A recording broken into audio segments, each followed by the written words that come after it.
নমস্কার বন্ধুরা, আমি জয়ী চলে এসেছি আরও একটি নতুন ভিডিও নিয়ে। তো আরও একটি নতুন ভিডিওতে আপনাদেরকে অনেক অনেক স্বাগত জানাই। তো আজকের ভিডিওতে আমি আপনাদেরকে সুন্দর একটি পিঠের ডিজাইন শেয়ার করব।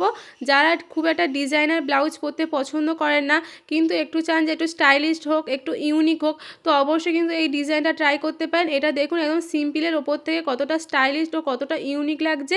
এখানে আমি সুইটার ডিজাইনের ওপর থেকে করেছি। আপনারা যে কোনো শেপ দিয়ে কিন্তু এই ডিজাইনটা করতে পারেন আপনাদের পছন্দ মতন।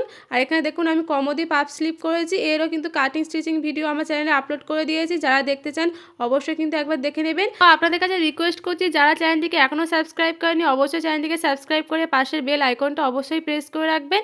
তো দেখুন পিঠের মাপগুলো আমি আপনাদের সাথে দেখিয়ে নিচ্ছি। পুর নিয়েছি 5.5, ঝুল আছে 15.5, আর এখানে গলার চড়াটা আমি 2 ইঞ্চি রাখছি, আর গলার লম্বাটা এখানে 10 ইঞ্চি রাখছি। আপনারা গলার লম্বাটা আর একটু বেশি বা কম করতে পারেন আপনাদের পছন্দ মতন। আর নিচের দিকে চড়াটা একটু বেশি করে নিচ্ছি 3 ইঞ্চির মতন। তো এখানে আমি সুইটার শেপ দিচ্ছি, আপনারা আপনাদের পছন্দ মতন যে কোনো শেপ দিতে পারেন। তো দেখুন এখান থেকে একটা হালকা করে একটা সুইটার শেপ কিন্তু আমি দিয়ে দিলাম। তো এটা আমি লাইলিংয়ে কাটিং করছি, মানে লাইলিংয়ে প্রথমে ড্রয়িং করে নিয়েছি, নিয়ে তারপরে কিন্তু লাইলিংটাকে কাটিং করে মেন কাপড় কিন্তু এখন কাটবো না। পট্টি ছাড়া বা পেপার পেস্টিং ছাড়াই কিন্তু আমি এখানে গলাটাকে অ্যাটাচ করে নেবো। কীভাবে করব তো অবশ্যই তার জন্য ভিডিওটি দেখুন। আর এই ব্লাউজে কাটিং ভিডিও যদি দেখতে চান আমার চ্যানেলে আপলোড করা রয়েছে, আমি ডেসক্রিপশানে লিঙ্ক দিয়ে দেবো, অবশ্যই সেখানে গিয়ে দেখে নিতে পারেন। 38 সাইজের ব্রা কাট ব্লাউজ কিন্তু আমি ডিটেলসে কাটিং করে দেখিয়ে দিয়েছি। তো দেখুন হাতাতে পাড়টা বসিয়েছি, আর যেটুকুনি পাড় আমার বেশি ছিল সেই পাড়টাকে আমি টোটাল 4 ভাঁজ করে নিচ্ছি। আর এই ডিজাইনটা কিন্তু পাড় দিয়ে করলে কিন্তু দেখতে বেশি ভালো লাগে। আপনাদের কাছে পাড় যদি না থাকে তাহলে আপনারা মানে ব্লাউজের যে কাপড় দিয়ে করেছেন সেই কাপড় দিয়ে করতে পারেন, তাতেও কিন্তু হবে, কিন্তু পাড় দিয়ে করলে বেশি ভালো লাগবে। তো দেখুন কাপড়ের লম্বাটা ছিল 9 ইঞ্চির মতন, সেটাকে টোটাল আমি 4 ভাঁজ করে নিয়েছি। এবার এখানে চওড়াটা নিলাম 3 ইঞ্চির মতন, আর লম্বাটা এখানে মানে 4 ভাঁজ করার পর লম্বাটা 3.5 ইঞ্চির মতো নিয়ে নিয়েছি। নিয়ে এখানে দেখুন কোনাকুনি মিলিয়ে দিয়েছি।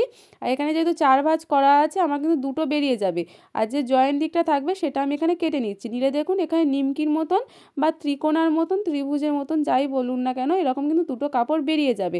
তো দেখুন এখানে কাটার পরে আমার একটু মনে হলো যে অনেকটা বড় বড় লাগছে, তো সেই জন্য আমি আরেকটু কেটে দিলাম নিচটা। এবার আমি লাইলিংয়ের সাথে বসিয়ে এখানে আরেকটা কিন্তু এইভাবে বসিয়ে কেটে নিচ্ছি, যেহেতু এটা কিন্তু আমার সেলাই করতে হবে। মেন কাপড়ও কাটতে পারেন, তো আমি লাইলিং কাপড় কেটে নিয়েছি।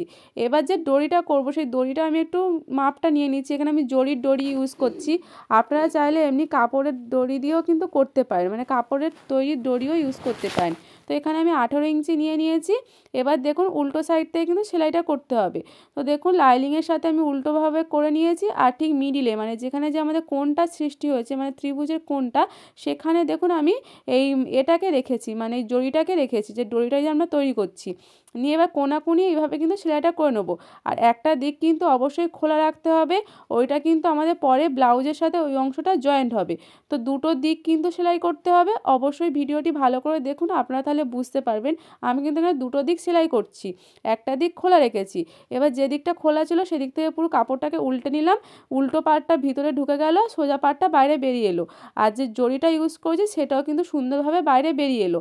এবার এর ওপর থেকে একটা চাপ সেলাই দিয়ে নেবো, দিয়ে দিলে কিন্তু সুন্দরভাবে জিনিসটা তৈরি হয়ে যাবে। তো আপনারা যারা নতুনত্ব ডিজাইন পড়তে ভালোবাসেন অবশ্যই কিন্তু এটা একবার হলেও ট্রাই করবেন। এটা কিন্তু মানে সহজভাবেই হয়ে যায়, বেশি কিন্তু খাটনি নয়, আর দেখতে কিন্তু খুব ইউনিক আর খুব স্টাইলিশ লাগে। অবশ্যই কিন্তু এটা একবার হলেও ট্রাই করে দেখবেন, শুধু একটুখানি পাড় থাকলেই কিন্তু হবে। তো দেখুন এটা কিন্তু সুন্দরভাবে আমার দুটো তৈরি হয়ে গেছে। এবার আমি কিভাবে অ্যাটাচ করছি একটু ভালো করে লক্ষ্য করুন।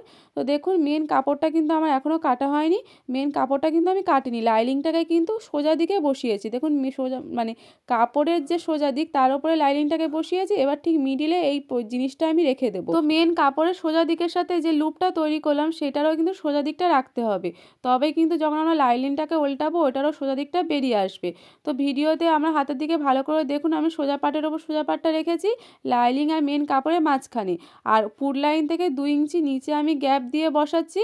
এবার যেমনটা শেপ আছে সেই শেপ ধরে ধরে কিন্তু এখানে আস্তে আস্তে 2 সুত গ্যাপ দিয়ে কিন্তু সেলাইটা করে নেব। তো এইভাবে সেলাই করলে কিন্তু এক্সট্রা করে আমাদের পট্টি বা পেপার পেস্টিং কিছু ইউজ করতে হয় না, এইভাবেই কিন্তু সুন্দরভাবে বসে যায়। তো সেম একইভাবে আমি দেখুন উল্টো দিকেও কিন্তু এই লুপটাকে এইভাবে মানে লাইনিং আর মেন কাপড়ের মিডিলে রেখে দেবো, আর গ্যাপটা কিন্তু একই থাকবে। আমি ফুট লাইন থেকে 2 ইঞ্চি নিচে বসিয়েছি। তো দেখুন এখানে সেলাইটা হয়ে গেছে। এবার মিডিলে যে এক্সট্রা কাপড়টা আছে মানে মেন কাপড়টা সেটা আমি এখানে কেটে বাদ দিয়ে দেবো। আপনারা চাইলে লাইনিংয়ের সাথে কিন্তু মেন কাপড়টা কেটে নিতে পারেন। তো আমার সেলাই করতে এইভাবে করলে সুবিধা হয়, সেই জন্য কিন্তু আমি কাটিনি। এবার যে সেলাইটা করে গেছি 2 সুত গ্যাপ দিয়ে দিয়ে সেখানে কিছুটা গ্যাপ দিয়ে দিয়ে কিন্তু আমি কেটে নেব। কাটার সময় অবশ্যই খেয়াল করবেন যাতে যে সেলাইটা করে গেছি সেই সেলাইটা যাতে না কেটে না যায়। তো দেখুন এবার লাইনিং কাপড়টাকে পুরো পিছনের দিকে নিয়ে চলে যাব। এখানে হাত দিয়ে একটু নখ দিয়ে ভালো করে চেপে চেপে দেবো, দিলে দেখবেন সুন্দরভাবে লাইনিংটা পিছনের দিকে চলে যাবে। আর শেপটা আপনারা যেমনটা সেলাই করেছেন বা যেমনটা কাটিং করেছেন তেমনই কিন্তু শেপটা বেরিয়ে যাবে। এবার এর ওপর থেকে একটা সুন্দরভাবে মানে চাপ সেলাই দিয়ে দেবেন, যেমনটা শেপ আছে সেই শেপ ধরে কিন্তু আস্তে আস্তে ঘুরিয়ে ঘুরিয়ে ভালো করে সেলাইটা করে দেবেন, দিলে দেখবেন ফিনিশিংটা খুব সুন্দরভাবে হয়ে যাবে আর লুকটাও খুব সুন্দরভাবে কিন্তু বাইরের দিকে বেরিয়ে আসবে। তো আপনারা কিন্তু অবশ্যই একবার করে দেখবেন, খুব সুন্দর লাগে। তো এখানে দেখুন সুইটার ডিজাইনের উপর করেছে আর কতটা খেলানো মতন হয়েছে। তো দেখুন কত সহজে হয়ে গেল। তো ভিডিওটি আপনাদের কেমন লাগলো অবশ্যই কিন্তু আমাকে কমেন্ট করে জানাবেন। ভালো লাগলে চ্যানেলটিকে সাবস্ক্রাইব করে দেবেন, একটা লাইক করে দেবেন।